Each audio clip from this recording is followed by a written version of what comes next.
Elite Pakistan के मुख्तदर हलकों में सोचने वाले को कमजोर और समझने वाले को कमीन जाना जाता है। बिला सोचे समझे बेनक़्त सुनाने वाला असासा होता है, क्योंकि बवक्त ज़रूरत इस असासे को इस्तेमाल में लाते हैं।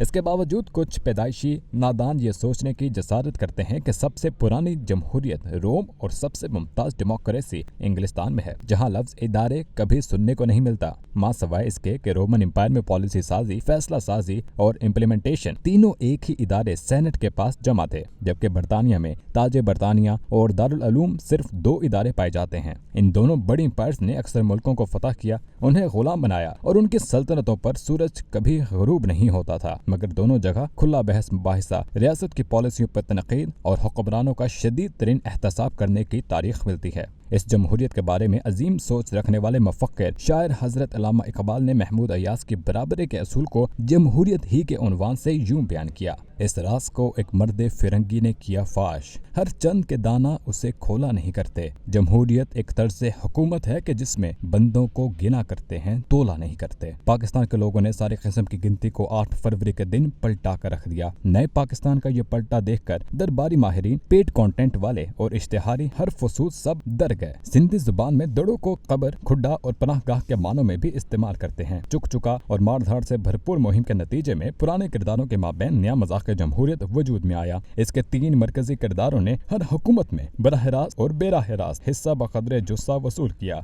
ये तहादे सलासा अब मिलकर नई काठ की हंडिया पकाने निकला है, जिसके नतीजे एक लकड़ी लसानी है, दूसरी सूबाई और तीसरी नीम सूबाई नीम खानदानी। अवाम के लिए हुक्म शाही ये है कि गले सड़े बोसीदा काठ की इस हंडिया को बिला सोचे समझे बगैर किसी चूं चरा के नुमाइंदा और मुंतखब जमहूरी हुकूमत लिखा और पुकारा जाए। ताज़ा डेमोक्रेटिक चूरन को मुकामी मंडी के अलावा इंटरनेशनल मार्केट ने भी मुस्तरद कर छोड़ा है। अब जरा चलते हैं बेफैज इदारों की तरफ, जिनमें पाकिस्तान स्टील मिल्स, मुल्क का महकमा रेलगाड़ी, ग्रेट लोगों को फ्लाई करवाने वाले PIA और अनगिनत दूसरे इदारों को शामिल किया जाता है। इस हवाले से in charge federal minister cabinet division और पार्लियामेंटेरियन की हैसियत से मैंने दर्जनों से ज्यादा आखिरी दर्जे की लायानी ब्रीफिंग्स में शिरकत की। मुल्क को तरक्की के राह पर गामजन करने के लिए हर मरतबा आला दर्जे के सियासी ब्यूरोक्रेट्स, 75-85 साल राजनीति के रिटायर्ड सन्यासी बावे पिछली ब्रीफिंग का एक्शन रिप्ले करते थे। इस ब्रीफिंग के 3 हिस्से होते थे। पिछली हुकूमत की पॉलिटिकल विल की मजम्मत की जाती, सफेद कागज के जमाने वाली ब्रीफिंग को मल्टीमीडिया रंगीन स्लाइड के जरिए नया विजन कहकर दिखाया जाता। मीटिंग के आगाज में ही सरकारी खर्च पर महंगे पानी की बोतलें और खाने पीने की चीजें शुरका के सामने आ जाती। आखिर में मीटिंग बगैर किसी रोड मैप या बगैर किसी नतीजे के आलस व्हील वाले फिल्मी डायलॉग पर खत्म हो जाती। मुल्क की मईशत को नोचने वाले पुराने गाह गद खूब अच्छी तरह से जानते हैं। बेफैज इदारे, बेफैज नुमाइशी कार्रवाई, बेफैज क़यादत और आम आदमी के लिए बेफैज निज़ाम हमेशा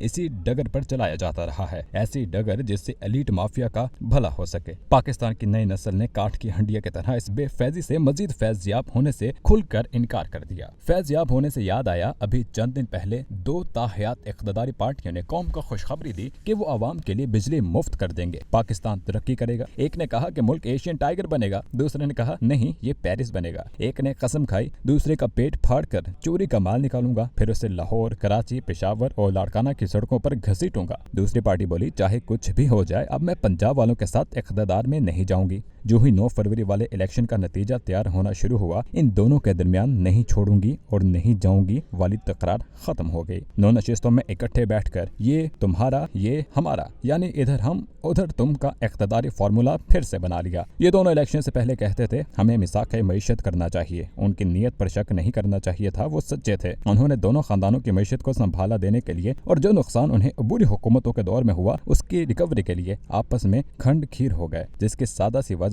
वंड खाओ खंड खाओ है। मुझे गांव की उस तुरनाक बुढ़िया का किस्सा याद आ रहा है, जो मोहल्ले से चंदा जमा करके इज्तिमाई खाने का बंदोबस्त करती थी। एक दिन मोहल्ले के लोगों ने उसके खानों से तंग आकर कहा अब हम हर रोज एक ही खाना नहीं खाएंगे। बुढ़िया फौरन मान गई। शाम के खाने पे उसने सबके सामने एक एक रोटी रखी और कहा कि लसूड़े का अचार खाओ। एक बुजुर्ग बोले मैं लसूड़ा नहीं खाता। उसने कहा आम की डली डाल लो। तीसरे ने कहा मुझे आम से एलर्जी है। बुढ़िया बोली मूली का अचार ले लो। एक और आवाज आई मूली से खट्टी डकारें आती हैं। उसने कहा तुम्हारे लिए करेला अचार में डाला था। एक सियाना कहने लगा, आंटी ये सारा अचार आपने हम पे बांट दिया है, आप क्या खाएंगी? उसने कहा, मैंने क्या लेना है, बस खंड मलाई खा मर दूंगी। पीडीएम राज 2 के सीजन 2 की मिसाकी मैशत में खंड मलाई हुक्मरानों के लिए ही है, मगर IMF का कर्जा अवाम के लिए। गलत मतलब मत लें, कर्जा वापसी अवाम ने करनी है। इसे खाने वालों में सारा एलीट माफिया शामिल है, इसीलिए कैदी नंबर 804 का खत उनकी आंख का शहतीर बन गया है, जो कहता है कर्ज मैंडेट चोरी करने वालों को मिला तो उसे चोरी का माल समझकर आपस में बांट लेंगे। यादश बखैर, ये IMF का वफ्द जमान पार्क में खान से मिलने गया और दरख्वास्त की कि आप IMF प्रोग्राम को पब्लिक अप्रूवल दें, हम फेयर एंड फ्री इलेक्शन की यकीन दहानी करवाते हैं। अब अगर कैदी नंबर 804 याद दहानी का रिमाइंडर भेजे तो उसमें गलत क्या है? वैसे अगर कर्ज पर ही चलना है तो फिर पाकिस्तान की तरक्की का झूठ बोलने की जरूरत क्या है? बकौल जालिब, कर्ज से मुल्क भी चले हैं कभी, जिंदा कौमों का ये शियार नहीं।